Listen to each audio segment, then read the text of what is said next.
The media has lost control of the narrative when it comes to the MCU. It was supposed to be the vehicle for disseminating ideology, to convince young people to believe what the media believes, what the far east and far west coasts have in mind. And yet all of that has gone into past. It has gone into the way of the dodo because the audience is not filled with dodos. No, they know what is good, they know what is bad, they know what is quality, and now the Marvel Universe just kind of looks sad. Today we'll break down how the media is losing their ability to maintain control, and we'll even show you an article that goes way beyond, and is perhaps one of the worst pieces of inaccuracy we've ever seen.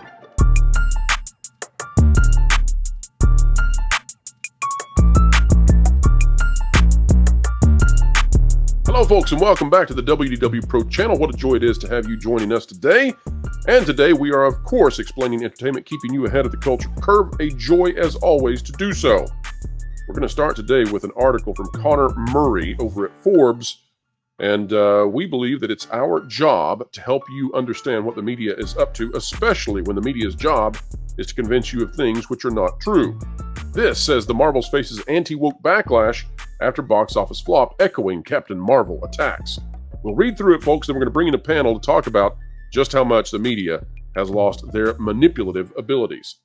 This says the Marvels, the newest installment in the Marvel Cinematic Universe, had the franchise's worst ever opening weekend at the box office, and right-wing critics are using its poor performance to criticize the profitability of female-led movies years after lead actress Brie Larson faced attacks for her prior film, Captain Marvel. Now, folks, as we've told you before, and get ready, we're going to go through this. This is just a litany of mistruths, but as we've said before, women did not show up for this film. The majority of moviegoers for this film were men, by more than 60%. So right off the bat, we've got some stuff that's very wrong.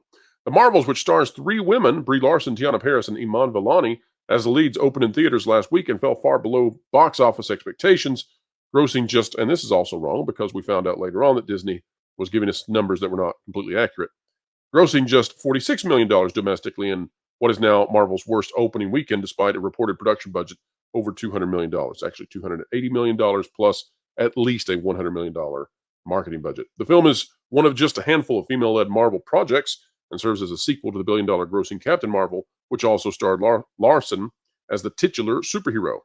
The Marvels debuted to middling reviews. It has a 62% rating on Rotten Tomatoes, though the audience score is higher at 84%, suggesting the film hasn't been subject to the same review bombing campaign that Captain Marvel faced, in which scores of people left negative reviews before the film's release. Now, of course, what is actually happening here that's not discussed is review harvesting.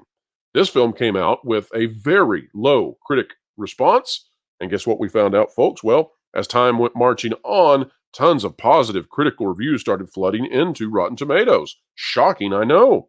The same thing started happening with the audience scores. And over at thatparkplace.com, they covered that, of course, well, many of those audience reviews came from users who had only ever reviewed The Little Mermaid before. How about that? The movie has been targeted by some right-wing critics who accuse the female-led film, which stars multiple women of color, of being woke.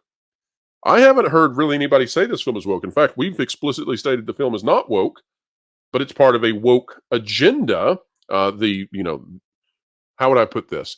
The narrative itself does not feature anything woke, but the desire to move a franchise that is focused on male consumers into being a female consumer model doesn't work and can only come about by people who believe in woke ideology. How's that? That's what I would say about it.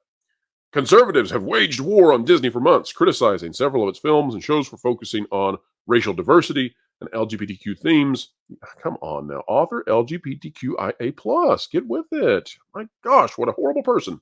And for the company's feud with Governor Ron DeSantis, which ramped up after it openly criticized, and then they used a propagandist name for legislation. So we won't give them the credit to even respond to that one, since they want to use partisan terminologies. The Marvels director, Nia DaCosta, a black woman, said she ignores bad people, calling them an unnecessary distraction. Well, so do I. So do I, Nia DaCosta, and so does everybody else. This goes on to talk about how, basically, folks, you get the idea. This is an entire nonstop article from Connor Murray, who loved the Marvels. Go check out the review Connor Murray did on the Marvels. But this is a giant article blaming the right for the failure of the Marvels. And to that, I simply say, women didn't show up. Sorry, you're mad at the wrong people. Men came and watched. Women didn't. Chew out the women, Connor, if you're so brave. Tell them, why were you only 40% of the movie-going audience out there, or less? Go ahead, Connor, have it that. But folks, this is the attempt that is beginning, that is fomenting around this failure. They need a way to be able to excuse away the fact that what they love is not loved by the majority of audiences. Now, that's not to say that it doesn't have a market, but it doesn't have a $280 million budget kind of market. They can't support that. They don't like it. Let's go now to the panel, folks. We've got a massive take on this that you're going to love, I believe. We're going to explain entertainment, keep you ahead of the culture curve. Let's go to the panel right now. This coming to you out of Forbes, and we'll scroll up real quick and let you see the name of the article, of course, by Mark Hughes. Reads very much like a Disney PR piece. Marvel Studios' woes are overstated. That's right. Despite the fact that this company has only had one success, and it came from their chief now competitor, being James Gunn, despite the fact that they have seen losses on most of their films this year, and despite the fact that they cannot get another film out probably for another year, everything is rosy and sunshine according to Mr. Hughes. But here is the paragraph that many folks are keying into. If you'd like to know who's to blame for this, well, it is you. But regardless, says this paragraph, the Marvels should have been a home run sequel. While we can point to the unethical shenanigans and toxic behavior of fans, just fans, and of certain organized, hateful online voices obsessed with attacking women-driven movies or shows, if this film flops or underperforms rather than merely suffering a downward adjustment consistent with the genre overall, which would mean a box office for the Marvels in the $700 million range, I'd say, then it's entirely fair to call it a big stumble for the studio. Now, a couple of things here. One is the setup of that there is superhero fatigue, right? That's the idea that this genre is coming down, although Spider-Man No Way Home proves that's not the case. Though Guardians of the Galaxy Volume 3 proves that's not the case. That is baked into, that is the axiomatic premise upon which this article stands. But if it drops lower than that, so if it drops down to 400 million, let's say, which looks likely, then folks, it's your fault because you listen to organized, hateful online voices obsessed with attacking women-driven movies or shows. I'm here to tell you, ladies and gentlemen, we don't care who makes a movie. We don't care who makes a show. We don't care who is starring in the movie by and large. We want quality content, and that is what they fail to deliver on because they give us a facade. They virtue signal their way into convincing you you're a bad person if you don't go see their drivel, and then they drivel on. Thoughts? Or go ahead, whoever was starting.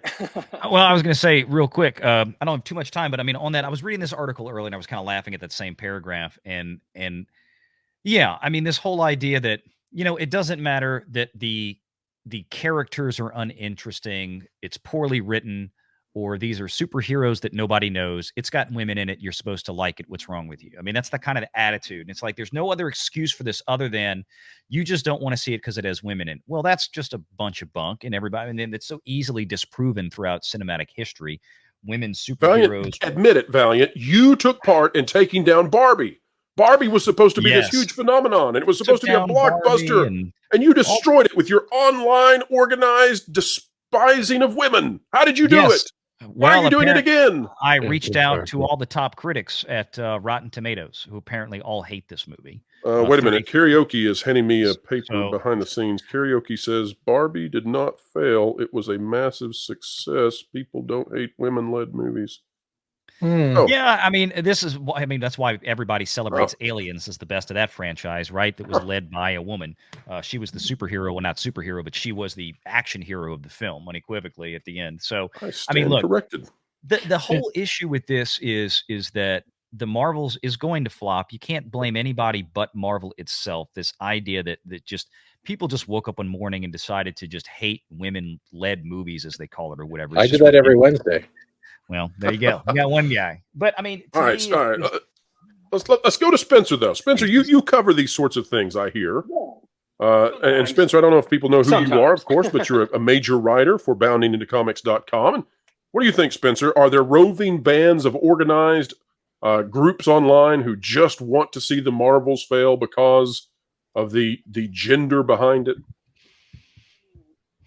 No, what my point is, Valiant took all of the main points out of my that I was going to say, but what I take away from this is that I am still baffled that they are using this line of logic. Like Valiant was pointing out, it hasn't worked for a while. It's not working. This, the Marvel's failure isn't just from male fans not tuning in. It's clear nobody's tuning in general. This just feels like the last dying, they don't know what else to do.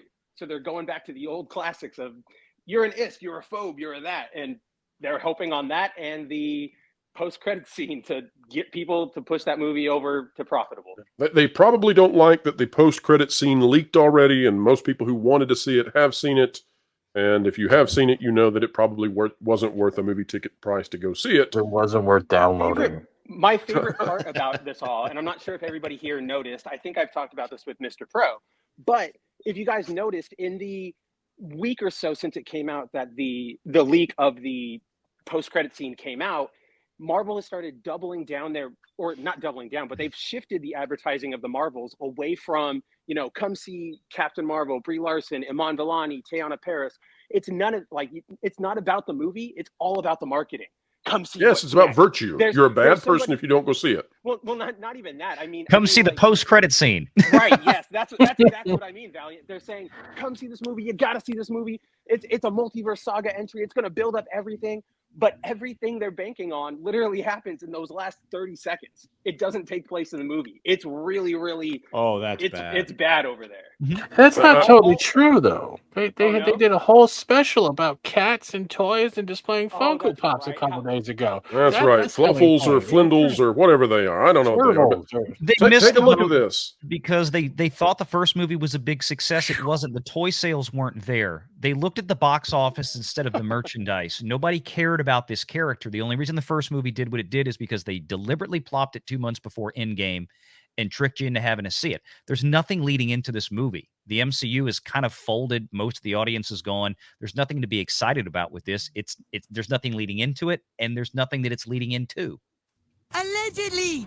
Well, okay, so take a look now at this article out of the Irish Times, because I want to show you the difference in the narrative, right? Quote unquote, the narrative, and what we're all supposed to believe when it comes to Western press that's highly connected with the entertainment industry versus when people are just telling you the way it is over there in Ireland or wherever else. They don't have any kind of invested interest in this. They're not controlled by a corporate overlord that has connections with Disney. And this is what you get, folks. It turns out that you are not, in reality, to blame for the failure of the Marvels. I know you're shocked. You don't owe penance to Kevin Feige any longer. The Marvels review, the Marvel Cinematic Universe disappears up its own. You know what? That's Legal Mindset didn't even want to say it. The arrival of a solid contender for the worst Marvel film yet will do little to dispel suggestions that this cinematic universe is disappearing. To say the Marvels is hard to watch would be a risk understatement. It's not just that it's not very good. It is hard to watch in a sense that a tree is hard to defibrillate. This chaotic, ugly, incoherent picture barely seems intended for exhibition. The horrible purple CGI, the characters magically swapping locations, the long breaks for utterly fruitless exposition. Our brains are not sufficiently evolved, or perhaps they are too evolved, to make sense of this audio-visual chop suey, which, by the way, was a great song. It was. But this is not necessarily a great movie. And you're not to blame. How about that? But if you look at the trailers in general and how they put them together, it does feel so very mismatched and mishmashed all over the place. It doesn't feel like it has any congruity. Like the story, they don't even tell the story. Usually their trailers are a little bit more set in their place. It just feels like, I'll wait for DVD. Oh wait, DVDs are not existing anymore. I'll wait for digital. You know what I mean? It's whether it's the cats or whether it's the blue fuzzball at the end, it seems that the only thing that would have people go watch this is the cute and cuddly and it's neither of these three on screen, unfortunately. All right, folks, that is a wrap for today. We hope you enjoyed it. As always, we sure do appreciate when you click that like button, share, subscribe, and when you click it, you stick it to the algorithms. It's the notification bell. Drop a comment down below. Let us know your thoughts. And wherever you are and whatever you're doing, keep learning, keep growing, keep being kind, and keep having fun.